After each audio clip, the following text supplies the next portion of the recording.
Let's do this.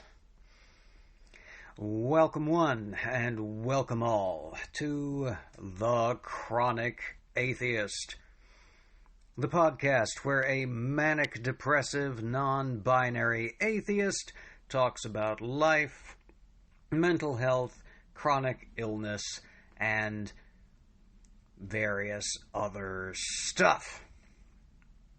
A product of Mayhem and Foolishness Productions, this podcast contains neither medical expertise nor opinion.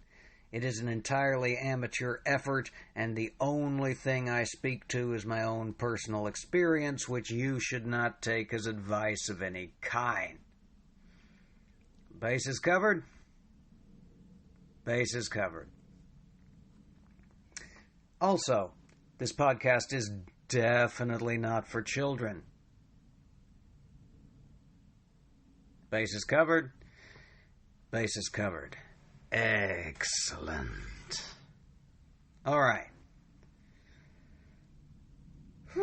God, that announcement voice takes it out of me.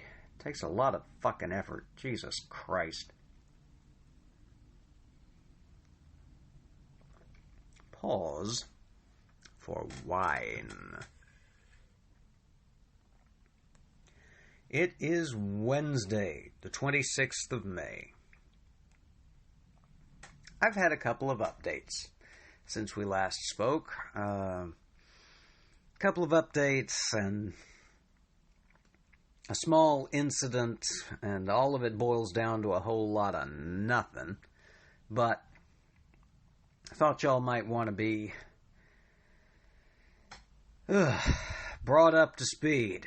So this is me bringing you up to speed. Yesterday, or was it this morning? No, yesterday. I'm sorry, the days, they do run in together, don't they? Yesterday, I spoke with the hospital. Said hospital is the organization in charge of scheduling my MRI and the ultrasound of my neck. Or, as the very helpful gentleman on the phone put it, an MRI of your brain and an ultrasound of your carotid. So, a little bit of extra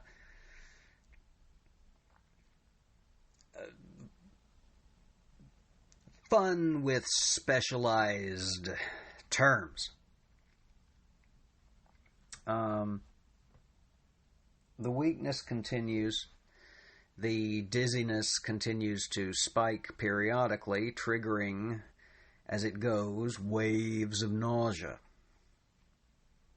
I had an appointment yesterday with my GP, who has no fucking clue what's going on. He suspects something called benign positional vertigo, which, in short, means that there's something fucked up about your inner ear that causes your vertigo to spike when you move your head. I've noticed that the dizziness and nausea spike when I move my head, so that's about as close to anything helpfully significant of a guess as we've gotten.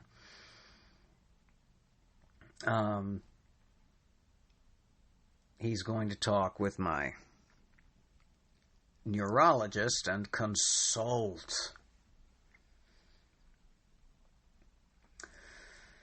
I spoke with the hospital, as I said. The hospital has scheduled me for my MRI and my carotid artery ultrasound on next Thursday. Thursday of next week. I won't be bringing y'all along for the ride, but trust me, I'll definitely be doing an episode as soon after the fact as I'm able.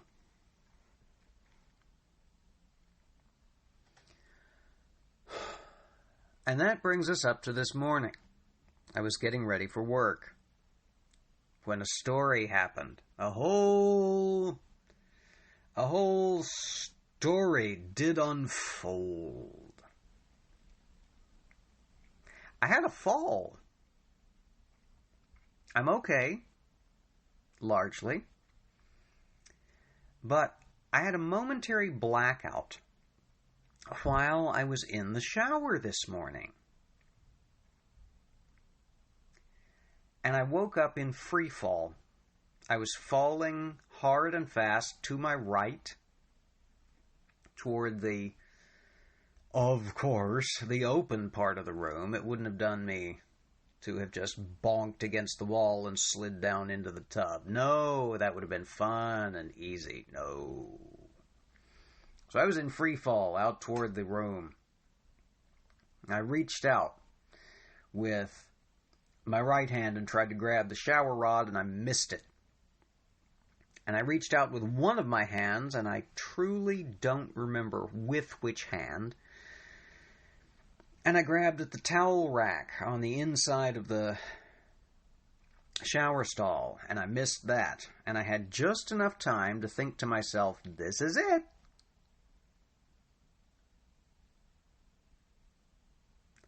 As I went into free fall out into the room. And then I hit butt first on the tile. And rolled back onto my right arm, jammed my wrist, and then for the last little dollop of inconvenience, ouch, and indignity, bounced my skull off the edge of the toilet.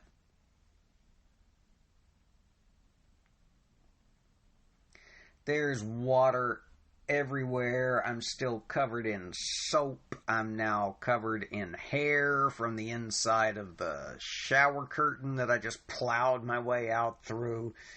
I got up. I got back in the tub. I yelled out, I'm okay. My wife comes charging up the stairs at approximately 3 times the speed of sound and starts banging on the door. I had just enough wherewithal about my brain to call out again, I'm okay. She said, oh, thank goodness, and went on her way here for a second. I got back in the shower. I finished my shower. Should have finished it as a bath, in retrospect, but old habits die hard, and old junk shops are stubborn.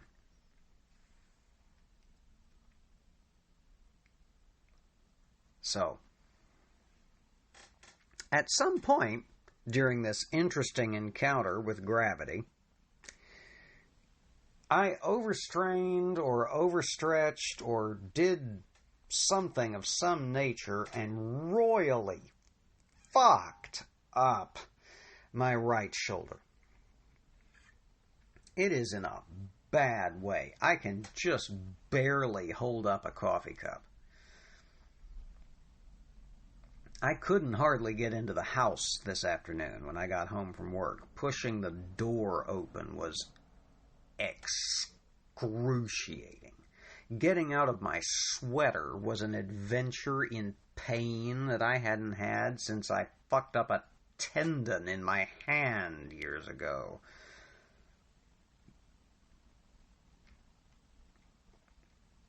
It's always something, you know. There's always something.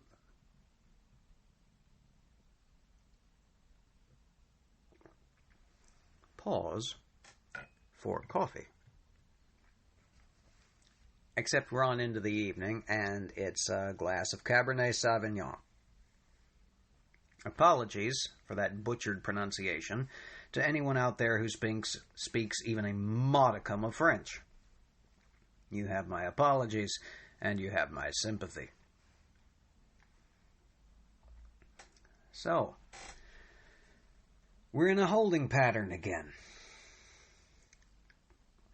I've got my appointment to have a scan done of my brain and a scan done of my neck a week from tomorrow. And until then, I've got a medicine to take for the nausea. You remember the nausea? I've spoken before of the nausea. I move my head or my body too quickly, and it triggers an almost blinding level of dizziness, and that brings in its wake nausea. Well, y'all, guess what one of the motherfucking side effects is of this anti-nausea pill? Got it in one, motherfucker. Dizziness. I've got nausea inspired by dizziness, and I've been given an anti-nausea pill that can trigger the dizziness. It also works by blocking serotonin, which is a naturally occurring brain chemical whose levels I struggle to modulate with the assistance of my psychiatrist, because I have many interesting mental conditions. I open this by saying I am a manic-depressive, non-binary atheist, and all of those things are equally true. Yours truly believes in no gods. Yours truly does not fall on the conventional gender spectrum. And yours truly is manic-depressive. I like the term manic-depressive. I know the more current and correct term for what I struggle with is some form of bipolar disorder, but I like manic-depressive. It's more descriptive. And it's got a sort of spikiness to its sound that speaks to me. It sounds a little staticky and a little bizarre, a little alien, a little like an ordeal, and all of those things are true of manic-depressive disorder. Or, well, what we used to call manic-depressive disorder. I'm taking back the term. It's my disease. I'll call it what I please. Okay. So I think that's us up to speed. GP consulted, GP still clueless. MRI scheduled, MRI still a week away.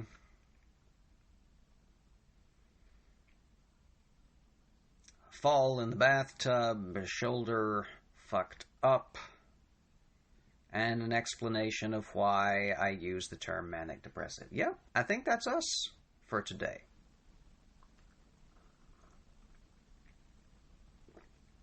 I do want to thank everybody who's been listening.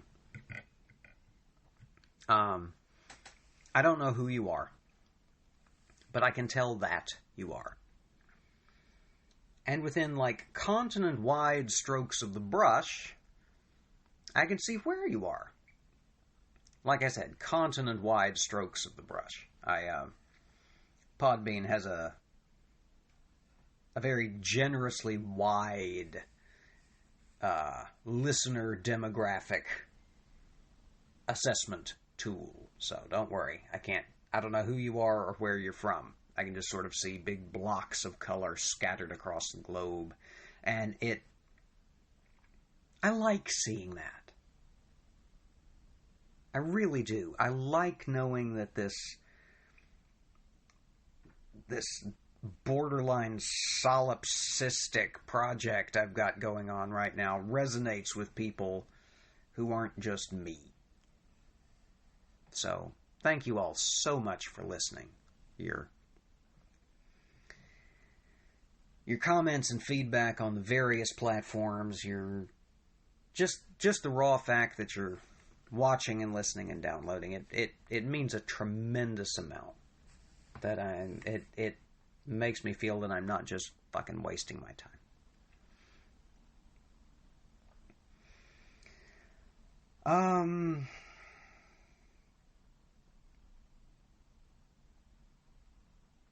I feel like there was something else I was going to share with y'all, but it's sort of flapped away from my brain like a butterfly off of my shoulder. And I don't know what it would have been. But I think that's as good a place to end as any. Thank you all for coming. And thank you all for staying. If you have questions, feel free to leave them in the comments below on whatever platform you're listening to this, or you can DM me on Twitter, you can email me. I'm real hard to find. I'm Junk Shop Library on all the social medias and junkshoplibrary@gmail.com. Yeah. Let me know if you have questions, commiserations, concerns, recommendations. Don't recommend me essential oils. I'm not going to take them. It'll be a waste of your time. But yeah. I think we're going to wrap here. I think I've rambled on long enough. Let me know in the comments below, while we're talking about social media interaction, let me know in the comments below if you like the longer or the shorter episodes. Because I can ramble, or I could put together some approximation of a script, or I could just stay with the, nebulous 9 to 20 minute range that we've established I can do comfortably without too much forethought and without too much falderall. So, let me know what y'all prefer. If you like the current format, or if you want them longer, if you want them shorter, what have you. Phrasing, I know.